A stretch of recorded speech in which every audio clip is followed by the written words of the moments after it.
Eala's tears of joy, 20-year-old scripts history, becomes first Filipino to. Eala has made the kind of history that transcends sport. At just 20 years old, she became the first player from the Philippines to win a main draw singles match at a Grand Slam, defeating Denmark's Clara Tauson in a dramatic opening round match at the US Open on Monday, August 25. The three-set scoreline, 6-3, 2-6, 7-6, 13-11, barely captures the intensity of the battle. Eala led with composure in the first set, faltered in the second, and looked on the brink of defeat in the third when Tauson surged ahead 5-1. But the young Filipina, backed by a noisy crowd that included many from New York's Filipino community, dug in with remarkable resilience. Point by point, she clawed her way back, eventually forcing a tie-break that stretched into the kind of nail-biting finish that tests every ounce of nerve. When Tauson's final shot drifted wide, Eala dropped to her knees in tears, overwhelmed by the magnitude of the achievement.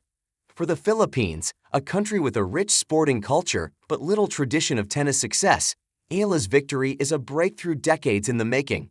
No Filipino player, male or female, had ever advanced beyond the opening round of a Grand Slam singles draw. Eala's triumph not only rewrote the record books, but also sent a surge of pride across her nation, where she has long been seen as a trailblazer. Eala herself was quick to acknowledge that the moment was bigger than her. "It's not just about me," she was quoted saying courtside. "This is about inspiring kids back home, about showing them that we can belong on this stage." Rising through the ranks, Eala's rise has been steady, marked by milestones that hinted at this historic breakthrough.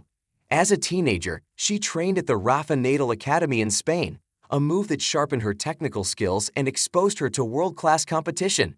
In 2022, she won the US Open girls singles title, becoming the first Filipina to capture a junior Grand Slam trophy.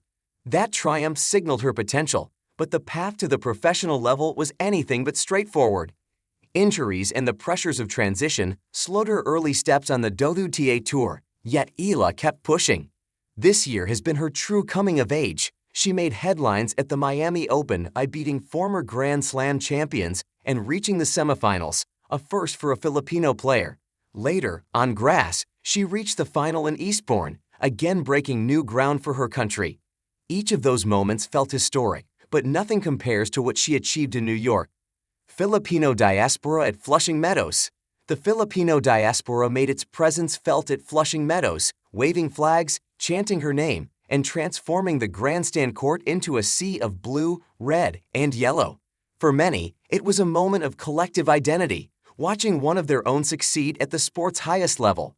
Back home, news of Eala's win spread rapidly. Social media lit up with messages from fellow athletes, politicians, and fans who hailed her as a symbol of perseverance. For a country where basketball and boxing dominate the sporting spotlight, Eala's success is broadening the horizons of what is possible. The road ahead for Eala. Eala's journey at this year's US Open is far from over.